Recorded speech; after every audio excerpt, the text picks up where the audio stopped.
Bismillahirrahmanirrahim. Assalamualaikum warahmatullahi wabarakatuh.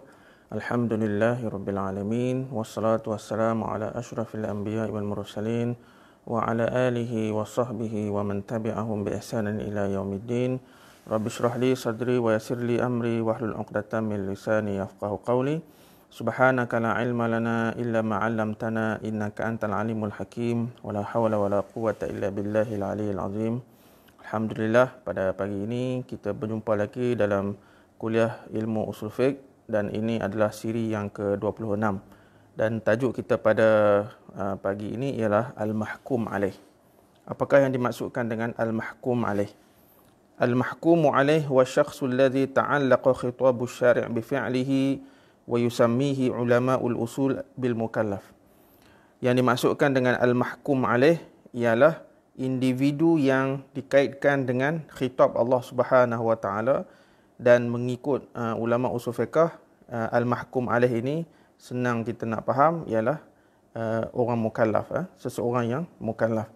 Jadi untuk memahami tajuk al-mahkum alaih ini, dia ada kaitan dengan tajuk-tajuk kuliah kita sebelum ini, iaitu tentang al-hukmu, kemudian tentang al-hakim. Al-hukmu ni ialah hukum syarak mengikut kacamata ulama usul fiqh. Kemudian al-hakim ataupun asy-syari', siapakah yang menentukan hukum hakam syarak ini, iaitu Allah Subhanahu Wa Taala. Kemudian ada kaitan juga dengan perbahasan al-mahkum fih, yang pada minggu lepas kita baru selesai membicarakan tentang al-mahkum fih. Dan pada kali ini kita masuk kepada tajuk yang baru, iaitu Al-Mahkum Alaih. Jadi perbahasan tentang Al-Hukmu, kemudian Al-Hakim, Al-Mahkum Fih dan juga Al-Mahkum Alaih ini, kalau kita boleh rangkumkan, ini termasuk di bawah perbahasan Mabahis Al-Hukum. Baik, so Al-Mahkum Alaih ini ialah Al-Mukallaf. Okey. Jadi apakah syarat-syarat sahnya pentaklifan seseorang individu itu, khususnya yang Islam lah. Okey. Jadi disyaratkan pada seseorang manusia ini supaya sah pentaklifannya dari segi syarak, maka dia disyaratkan an yakuna qadiran, iaitu mampu. Mampu apa? Mampu ala fahmi, qadiran ala fahmi khitab at-taklif al-muwajjah ilaih, iaitu dia mampu untuk memahami tentang khitab Allah, iaitu dalil-dalil yang ditaklifkan, yang diturunkan kepada Nabi Muhammad dan Nabi Muhammad sampaikan kepada kita. Maka kemampuan kita untuk memahami khitab tersebut, kemampuan dan kebolehan kita untuk memahami dan mengetahui tentang dalil ataupun khitab tersebut, sama ada daripada Al-Quranul Karim ataupun hadis Rasulullah sallallahu alaihi wasallam. Okey, jadi kenapa mampu untuk memahami khitab Allah ini sebagai syarat, supaya dengan kefahaman itu dapat kita melakukan tindakan, iaitu al-imtisal, iaitu kita bertindak untuk melaksanakan ataupun melakukan perbuatan yang ditaklifkan kepada kita. Okey. Sebab apa? Sebab objektif ataupun tujuan Allah Subhanahu Wa Taala memberi pentaklifan kepada kita ialah untuk at-ta'atu wal imtisal, untuk kita mentaati dan mengikuti, serta al-imtisal, mematuhi serta melaksanakan pentaklifan tersebut. Jadi siapa yang tidak ada kemampuan untuk faham, maka dia tidak ditaklifkan. Itu dia. Baik. Jadi untuk kita kata nak memahami khitab Allah Subhanahu Wa Taala sama ada dalil Quran ataupun hadis ini, syarak telah meletakkan neraca akal sebagai dia punya mi'yar, kita panggil, ataupun benchmark dia, dikaitkan dengan akal. Okey, kemampuan untuk faham ialah daripada orang yang berakal. Okey. Sebab apa? Sebab khitab syarak ini ialah satu benda yang boleh difahami dan boleh diketahui maksud daripada dalil tersebut, sebab dia mudah ya sebenarnya. Okey. Jadi sebab itulah kok mana pun memang memerlukan kepada akal yang waras untuk memahami khitab tersebut supaya kita dapat melaksanakan pentaklifan tersebut. Okey. Dan akal ni dia sebenarnya kita panggil amrun batini, perkara maknawi, perkara dalaman. Kita tak nampak dan kita tak boleh nak ukur akal kita ni kecuali dikaitkan dengan satu lagi sifat, iaitu apa yang dipanggil sebagai baligh. Okey. Baligh ni kalau bagi orang lelaki ialah sama ada dengan keluar air mani ataupun mencapai umur 15 tahun. Manakala orang perempuan, tanda baligh itu ialah dengan keluarnya darah haid ataupun mencapai umur 15 tahun. Okey, yang mana datang dululah. Dan purata mungkin kalau orang Melayu kita ni, orang Melayu Asia ni, kalau keluar mani, keluar haid ni, kalau orang lelaki ni kebiasaan mungkin 11 tahun, 12 tahun ataupun 13 tahun. Kan? Kalau orang perempuan pun lebih kurang kebiasaan umur 11, 12 itu akan keluar haid. Dan ada juga yang datang lebih awal. Ini bergantung kepada individu. Okey, jadi kita panggil amarah ataupun tanda-tanda baligh itu ialah dengan keluar mani bagi orang lelaki, ataupun keluar haid bagi orang perempuan, ataupun telah mencapai umur 15 tahun, maka automatik sama ada keluar mani ataupun belum, bila sampai umur 15 tahun tu automatik dikira baligh. Okey. Jadi sebab itu kalau kita perhatikan dalam perbincangan pentaklifan ibadat-ibadat dalam Islam ini, dua syarat ini iaitu akil, berakal dan baligh, dia akan datang serentak dalam syarat pentaklifan sesuatu ibadat. Okey. Jadi sebab itulah syarak telah meletakkan manatut taklif ataupun tempat pergantungan taklif itu ialah dengan balighnya seseorang manusia dalam keadaan berakal ataupun dalam keadaan waras. Okey. Barulah kita panggil bermulanya era pentaklifan yang wajib kepada seseorang individu Muslim. Baik. Dan manakala selagi mana seseorang itu belum baligh ataupun belum sempurna akalnya, maka ia tidak ditaklifkan. Sebab itu kita selalu duk biasa dengar kan, kanak-kanak ataupun istilah kanak-kanak mumayyiz kan. Dia dah besar dah, 7 atau 8 tahun, 9 tahun. Dia dah sedikit akal, cuma belum sempurna, belum matang, dan belum baligh lagi, maka kanak-kanak mumayyiz ini tidak diwajibkan ibadat, cuma kita digalakkan untuk untuk mendidik anak-anak kita supaya melaksanakan ibadat, contoh macam semayang sendiri, kemudian puasa dan lain-lain daripada awal. Bukan kerana wajib, tetapi untuk mendidik dan menggalakkan supaya mereka dah terbiasa daripada kecil lagi. Okey. Jadi dalil kepada tidak wajibnya pentaklifan kepada mereka yang belum baligh dan berakal ini ialah sabda Rasulullah SAW, rufi'al qalamu an salasatin, diangkat pena, diangkat qalam, ataupun dalam bahasa yang lebih mudah faham, tidak berdosa ataupun diangkat dosa daripada 3 orang. Anin naim hatta yastayqiz, daripada orang tidur sehinggalah dia terjaga. Dan contoh kita tidur waktu malam, tiba-tiba tak tersedar waktu subuh, kan, bangun pukul 8, maka tidak berdosa dengan sebab kita tertidur itu. Dan lepas kita bangun tu kita qadalah sembahyang subuh tu. Itu yang orang pertama. Orang ataupun golongan kedua ialah anis sabiyyi hatta yahtalima. Diangkat dosa daripada kanak-kanak sehinggalah dia bermimpi ataupun dia baligh. Okey, jadi sebab itulah ini dalil kepada budak-budak tidak diwajibkan ataupun belum ditaklifkan dengan apa-apa pentaklifan. Dan orang ataupun golongan ketiga yang diangkat dosa ini, wa anil majnuni hatta yafiqa, daripada orang gila sehinggalah dia sembuh. Tapi kalau sampai ke mati dia dalam keadaan gila dia, maka dia adalah orang yang dimaafkan dari segi pentaklifan syarak. Okey. Baik. Jadi apabila seseorang itu baligh dan dia punya percakapan ataupun perbuatan dia itu berlaku seperti orang normal, maka ini menunjukkan dia punya akal adalah waras. Okey.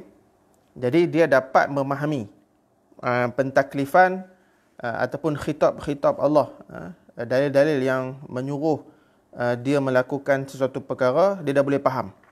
Okey. Jadi ini dinamakan orang yang telah baligh dan berakal. Dalam istilah yang lain, dia telah pun menjadi seorang mukallaf. Okey. Jadi perkataan mukallafa, kallafa yukallifu kan. Bila mukallaf ini dia sirah majhul, mukallaf ditaklifkan, orang yang dipertanggungjawabkan untuk melakukan sesuatu ibadat. Jadi al-mukallaf ialah orang yang baligh lagi berakal, ataupun orang yang baligh dan berakal ini ialah dinamakan, diistilahkan sebagai al-mukallaf. Okey. Jadi bila sebut selepas ini, bila kita sebut mukallaf saja, automatik kita faham itu bermaksud orang yang baligh dan berakal.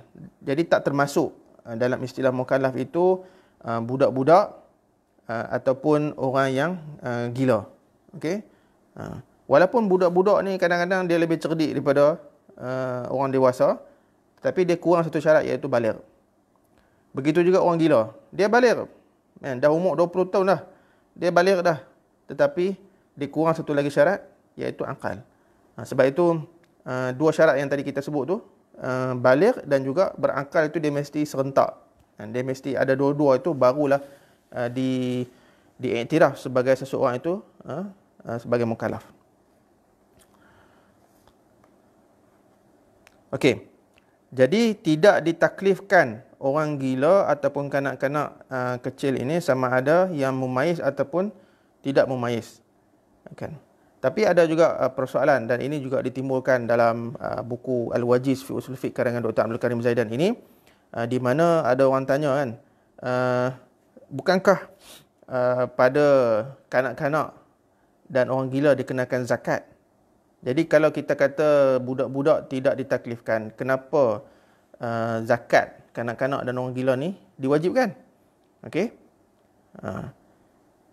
Jadi kita kata, ataupun jawapan yang diberikan oleh Dr. Abdul Karim Zaidan, dia sebenarnya dalam kewajipan zakat pada harta si anak, kanak-kanak kecil ataupun orang gila ini, bukan pentaklifan itu bukan ditaujihkan ataupun bukan diarahkan kepada mereka, tetapi diarahkan kepada wali mereka, iaitu ibu bapa.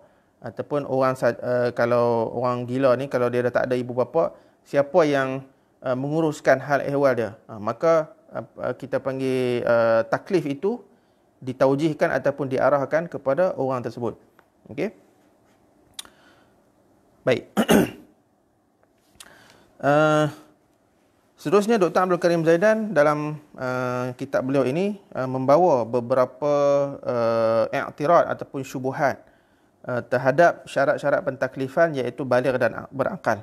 Dia ada beberapa kita panggil syubuhat ataupun i'tirad. Di mana antaranya ialah i'tirad yang pertama ialah mereka mengatakan bahawa sekiranya syarat pentaklifan itu ialah memahami khitab syarak, dan khitab syarak ini ialah perkara yang memang tadi kita kata perkara yang boleh difahami dengan mudah sepatutnya, tetapi pentaklifan mereka yang tidak memahami khitab syarak telah disebut dalam ayat Quran, iaitu surah An-Nisa ayat 43 berkenaan dengan orang mabuk. Ya ayyuhallazina amanu la taqrabus salata wa antum sukara hatta ta'lamu ma taqulun. Wahai orang-orang yang beriman, jangan kamu dekati salat dalam keadaan kamu mabuk, sehinggalah kamu dapat tahu apa yang kamu sebutkan. Okey. Jadi ayat ini syubhat ataupun i'tirad setengah pihak terhadap syarat pentaklifan aqil baligh. Okey. Mereka menggunakan hujah ini ataupun ayat ini sebagai hujah bahawa sebenarnya pentaklifan juga ditaujihkan ataupun diarahkan kepada mereka yang tidak akil dan juga mereka yang tidak baligh. Yang termasuk sekali. Okay, apa hujah mereka? Mereka mengatakan ayat ini menyatakan bahawa apabila kamu mabuk, maka jangan kamu dekati solat. Jadi orang mabuk, okey, kalau ni pahaman golongan inilah, orang mabuk, ketika mereka mabuk itu juga ditaklifkan untuk tidak mendekati solat. Okey, sedangkan pada hakikatnya memang wahum la yafhamun al-khitab. Orang mabuk, akal dia tak waras. Okey. Jadi kenapa kamu katakan bahawa syarat taklif ialah al-qudrah 'alal fahmi? Ini hujah pihak yang mempertikaikan syarat pentaklifan ialah al-qudrah 'alal fahmi. So kenapa? Sebab apa? Orang mabuk ni dia tak faham kan. Jadi bila tak faham, sedangkan dalam ayat Quran ni Allah dah sebut dah. Dan khitab ini pada mereka, pada pandangan mereka ditaujihkan kepada orang mabuk. Okey.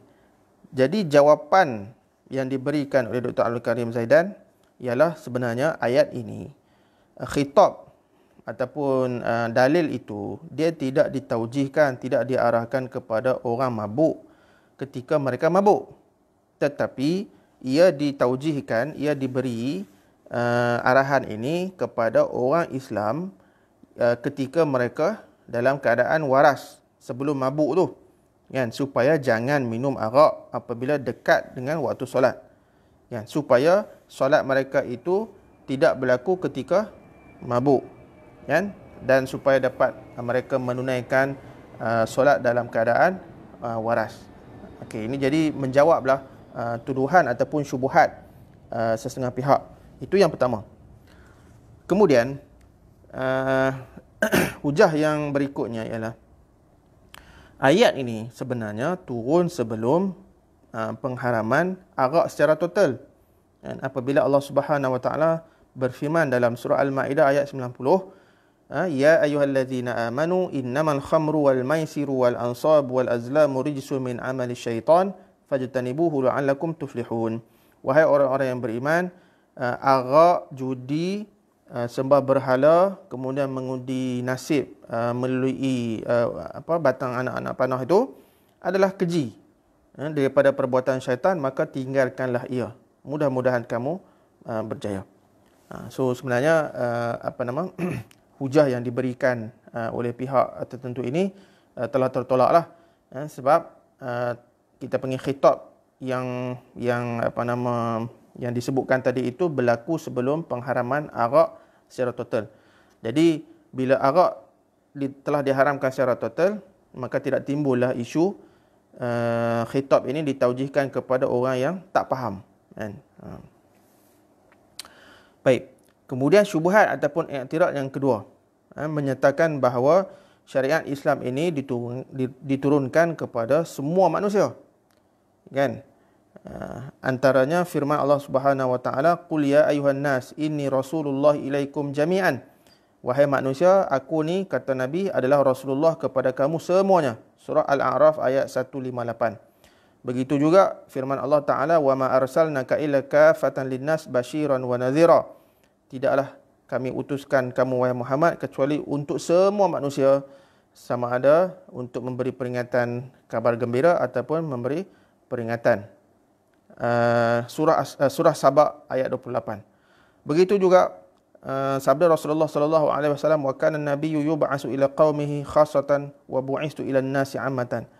Adalah para nabi sebelum aku, kata Nabi, diutuskan kepada kaumnya secara khusus, untuk kaum tertentu sahaja. Tetapi kata Nabi, bu'istu ila an-nasi 'ammatan, aku diutuskan kepada semua manusia. Tak kiralah orang Islam ke tak orang Islam ke, aku adalah nabi mereka. Okey.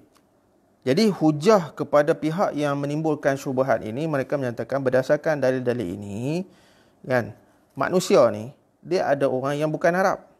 Bila ada manusia yang bukan Arab, mereka tidak faham bahasa Arab, mereka tidak faham bahasa Quran dan hadis.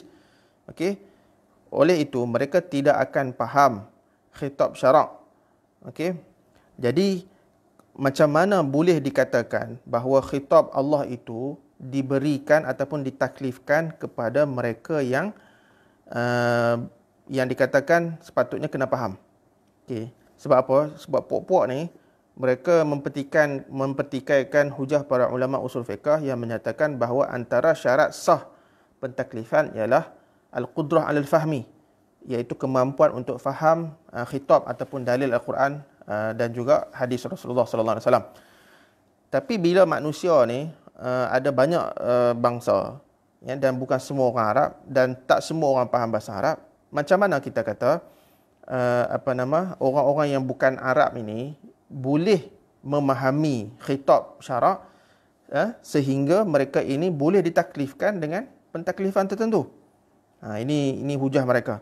Jadi jawapannya memang telah termaktub dan telah menjadi satu ketetapan para ulama usul menyatakan syarat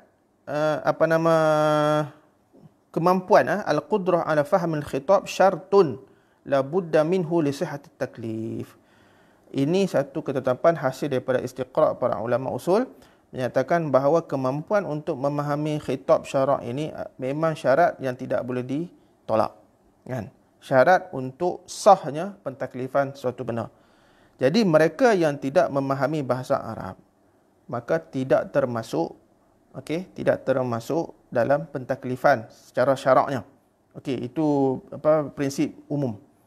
Tetapi kan mereka bukan terlepas begitu sahaja, kan? Mereka kena berusaha untuk memahami bahasa Al-Quran, iaitu bahasa Arab. Okey, tapi hakikatnya tak semua orang, khususnya orang awam. Okey, orang awam ni memang bolehlah nak belajar kuliah ataupun kelas bahasa Arab, komunikasi ma ismuka kaifahaluka tu kan. Tetapi itu tidak memadai untuk kita memahami khitab syarak. Jadi nak buat macam mana?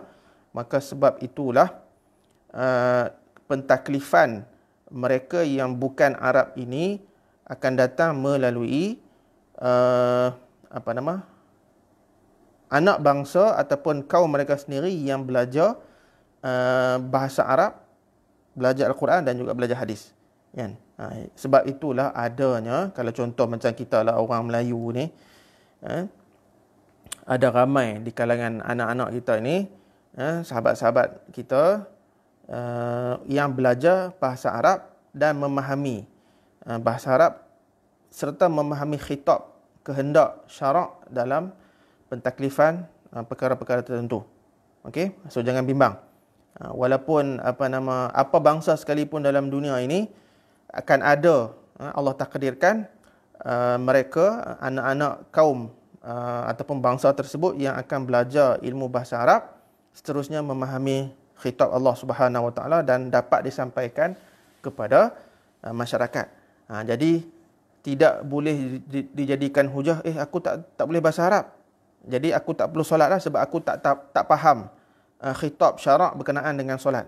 Jadi aku dilepaskan daripada taklif. Tak boleh kita berhujah begitu. Sebab apa?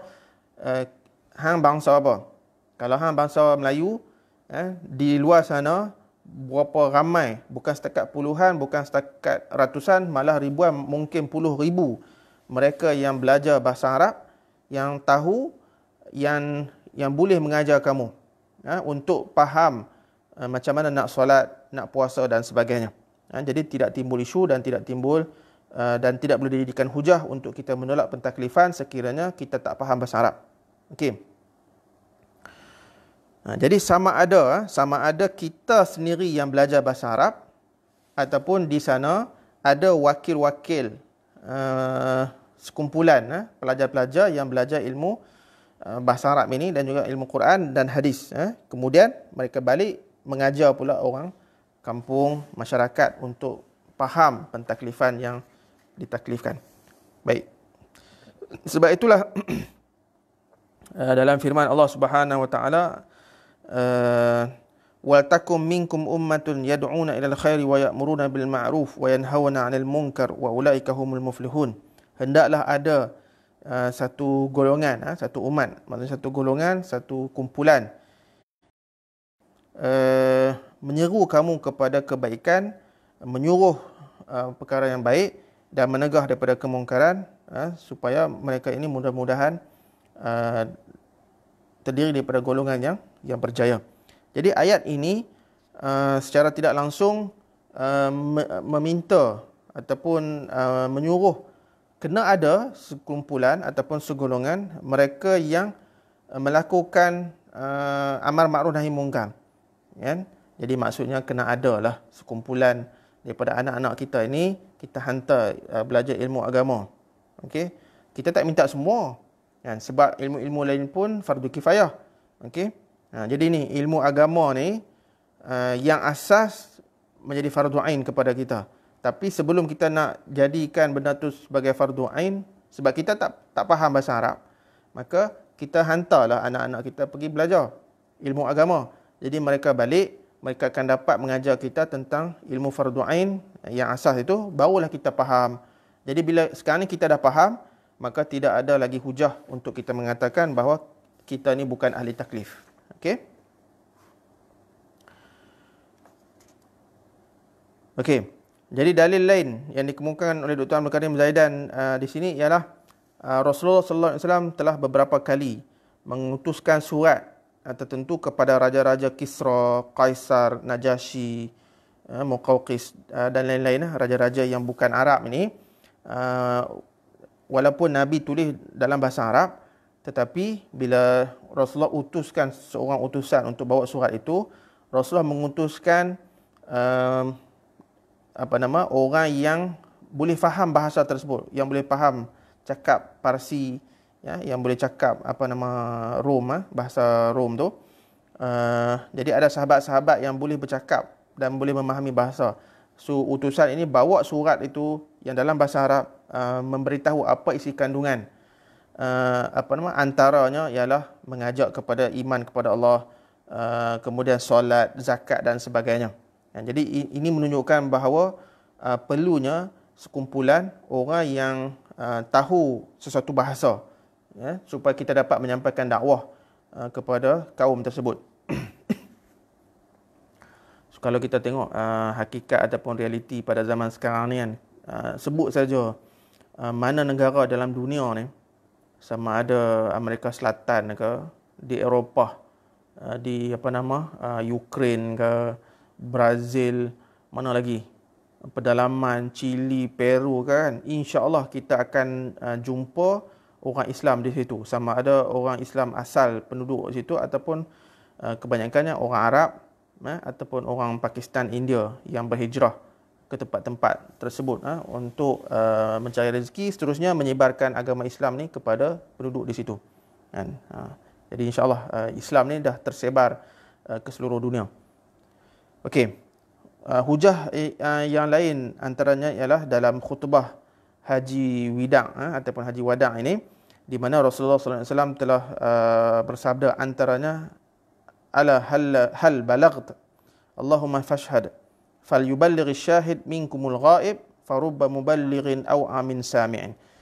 Okey, aku telah menyampaikan, kata Nabi, kan, ya Allah, saksikanlah bahawa aku telah menyampaikan risalah Islam ni kepada para sahabat dan juga orang Islam pada zamanku.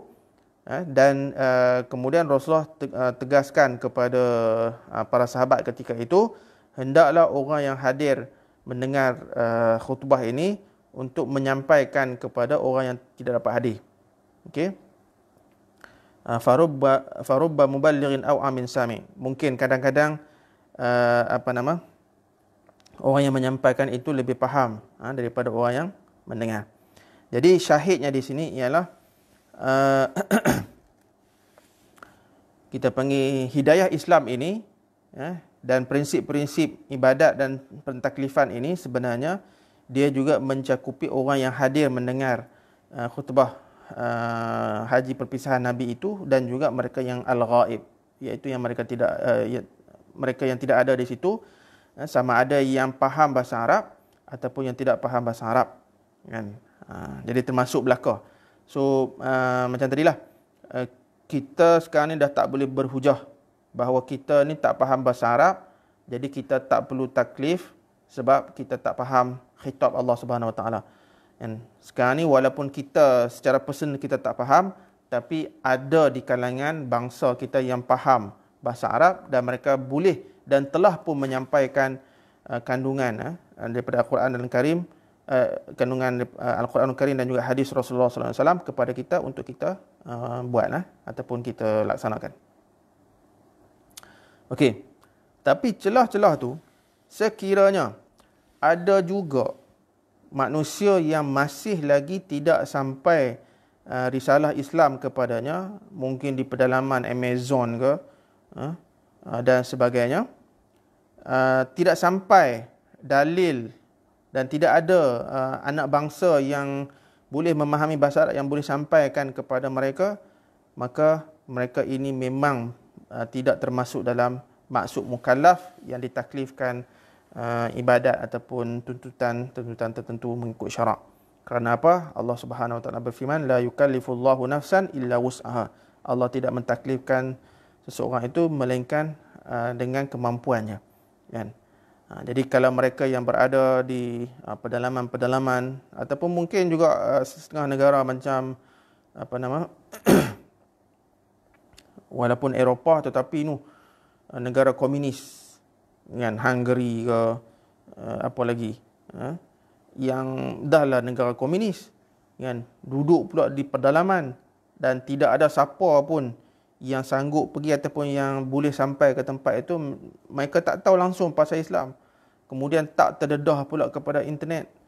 Okey, kalau sekarang ni internet ni boleh mudah kita capai, kan, di bandar-bandar besar ataupun bandar-bandar kecil ni pedalaman.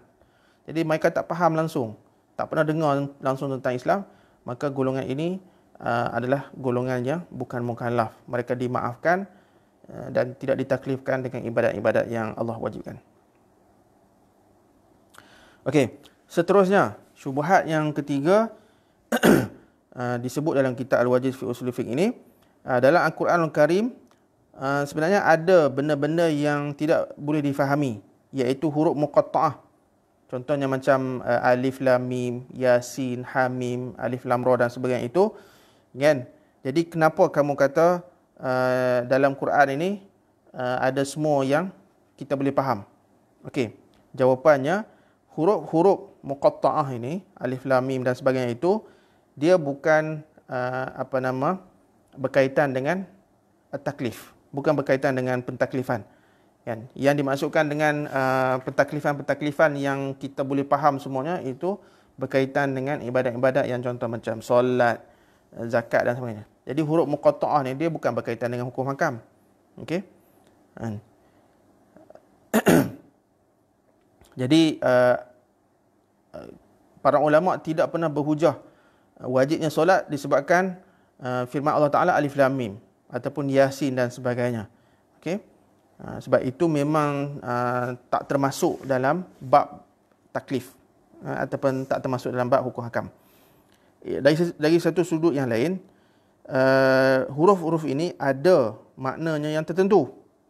Okey, iaitu huruf-huruf secara satu persatu. Alif tu maksud apa, lam tu maksud apa, mim tu maksud apa, ya, sin dan sebagainya itu. Dalam perbahasan kalau ulum Quran tu ada juga para ulama menyatakan makna-makna tertentu yang itu boleh rujuk kepada ulumul Quran dan sebagainya lah. Okey. Jadi itu sahaja kuliah kita pada kali ini. InsyaAllah kita dah boleh faham berkenaan dengan siapakah yang dimaksudkan dengan al-mahkum alaih, iaitu al-mahkum alaih ini ialah mukallaf. Dan apakah ciri-ciri mukallaf itu? Ciri-cirinya ialah mereka yang baligh dalam keadaan berakal. Baik, mudah-mudahan dapat kita faham untuk kita tahu rupanya ada kaitan baligh dengan akal ni, dia ada kaitan dengan pentaklifan kita. Dan apa yang kita sebutkan pada pagi ini diharapkan dapat kita faham untuk kita melaksanakan tuntutan pentaklifan Allah Subhanahu Wa Taala wajibkan, sunatkan ataupun yang diharapkan kepada kita. Kan? So apa yang baik itu datang daripada Allah Subhanahu wa taala, apa yang kurang itu datang daripada diri saya. Aqulu qawli hadza wa astaghfirullahal azim li wa lakum. Wassalamualaikum warahmatullahi wabarakatuh.